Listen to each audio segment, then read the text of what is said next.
launch 1010 Wins FM at 92.3. The simulcast begins this Thursday morning at 9.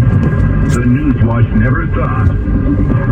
This is 1010 Wins. You give us 22 minutes, we'll give you the world. Good morning, 63 degrees. It is 7:40 on this Tuesday, October 25th. I'm Susan Richard, and here's what's happening. Hochul and Zeldin take the stage tonight for their one and only debate in the governor's race. Our Glenn Schuck coming up with a preview. A pregnant teen lucky to be alive after being shot in Washington Heights. Another school shooting in this country. In St. Louis, a former student killed a teacher and teenage girl before he was taken out by cops.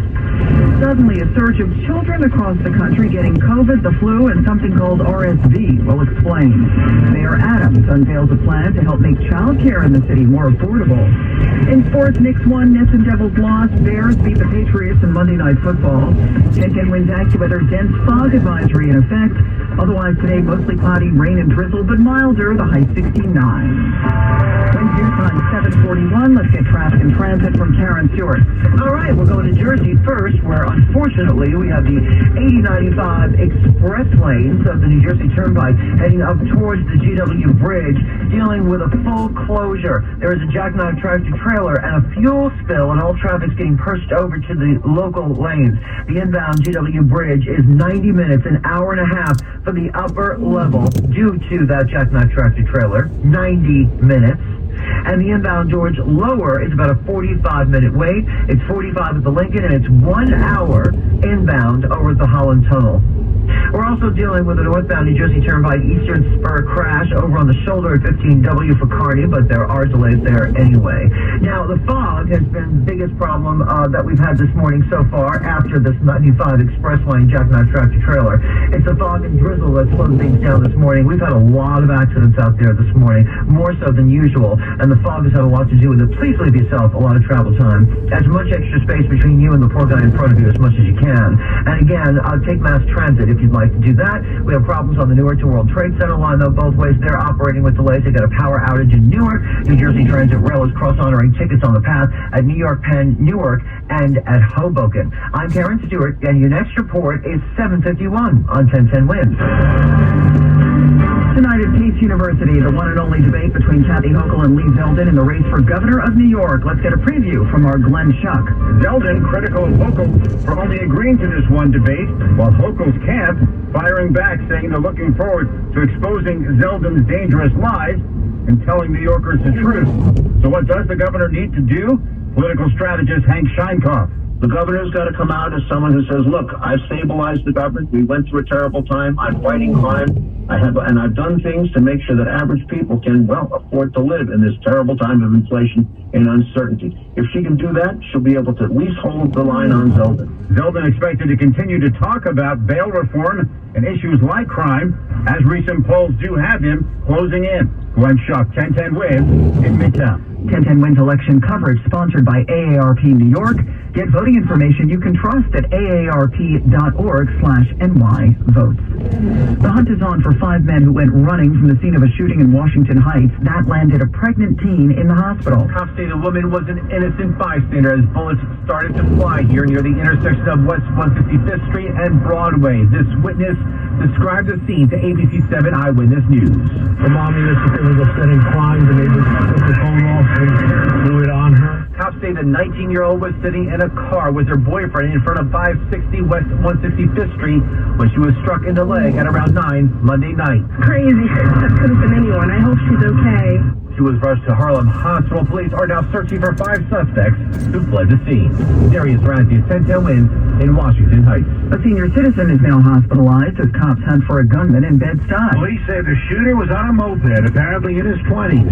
He shot his victim in the thigh as she waited at a bus stop on Fulton Street. And she was still on her feet after the shooting. She just was standing there holding her shopping cart. She wasn't crying. She didn't make any noise. I think she seemed like she was in shock. Sophia works in a beauty shop across the street. The 70-year-old victim is in stable condition. The shooter took off.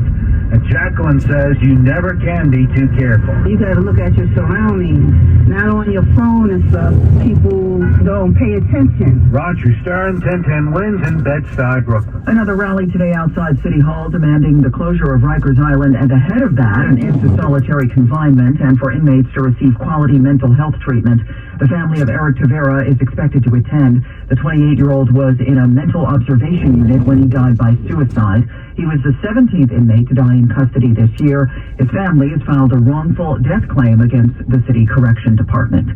A teacher and a student gunned down at a high school in St. Louis Monday. Police say that gunman was a former student who was shot dead by cops. The shooting suspect has been identified as 19-year-old Orlando Harris. He graduated from the Central Visual and Performing Arts High School in St. Louis' South Side last year. No motive has been released, but students at the school at the time of the shooting say they heard him say he was tired of everybody at the school.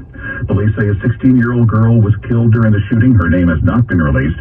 The shooter's other victim is identified as a teacher and grandmother, 61-year-old Jean Kutska, who had been teaching health and physical education at the school since 2008. 7 other people were injured during the shooting. They are hospitalized. Kent Martin, ABC News, St. Louis. So far, officials have declined to say how the suspect was able to get into the building, which has security guards, locked doors, and metal detectors.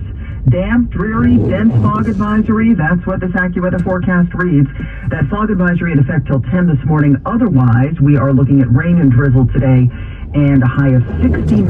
It is 63 now in Central Park.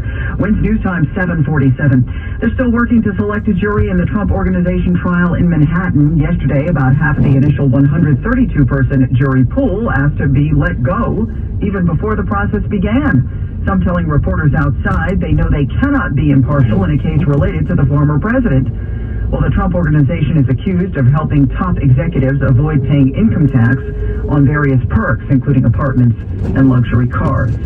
It's 2 years in the slammer for one of the Capitol Hill rioters. 24-year-old Hunter Seafried of Delaware was convicted along with his father, Kevin Seafried, of felony and misdemeanor charges by a federal judge in June. Monday, he learned his sentence. Prosecutors say the 2 men were among the first rioters to approach the U.S. Capitol. Hunter Seafried's attorney asked for probation and home detention. He said his client was pushed by his father to join the insurrection. Kevin Seafried is scheduled to be sentenced in January. That's Christopher Cruz reporting. The trial of the leader of the Oath Keepers was put on hold Monday. That's after Stuart Rhodes tested positive for COVID. He and 4 others are facing the most serious charges filed in the riot: seditious conspiracy for allegedly plotting to stop the transfer of power from Donald Trump to Joe Biden. President Biden to get another COVID booster today. That's the updated shot that protects against the Omicron variant. The president will also deliver remarks about the pandemic at 2 this afternoon. Well, move over COVID and even the flu. Suddenly, children's hospitals across the country are overflowing with kids getting sick not only from those viruses, but something called RSV. In fact, this is being called a triple-demic. Respiratory viruses are roaring back with a vengeance, leaving hospitals increasingly strained. 75% of the country's 40,000 pediatric beds are now full. Texas Children's in Houston has more than 40 patients with RSV, at least 10 in the ICU. That's Ariel Reshef. According to the CDC, RSV, or respiratory syncytial virus, usually comes with mild cold-like symptoms, but for very young children and older adults, it can cause more serious inflammation of the airways in the lungs. Top diplomats from the U.S., Britain, and France issuing a joint statement rejecting what they say is fake news out of Moscow. Russia's general in charge of nuclear defense claimed that Ukraine's in the final stages of building a so-called dirty bomb and could use it against its own people. A dirty bomb has never been used before, is not a nuclear bomb, and will be far less harmful. But by using conventional explosives to spread radioactive material, it's an effective weapon of terror.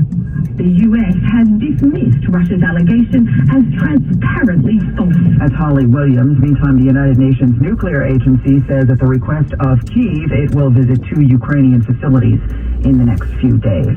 Dense fog advisory through 10 this morning, 63 degrees. We're heading up to 69 with rain off and on. Wins News Time 7:50. Traffic and your 4-day forecast next. Our world is getting crazier. The stakes are always getting higher. Well, there you have it, the news for this morning, October 25th, 2022. And that's it. There's a quick recap. You've got the governor's race, the St. Louis shooting. You've got this new virus, RSV, I believe it is. All right, guys, thank you so much for tuning in to today's news. And we'll see you on the next video.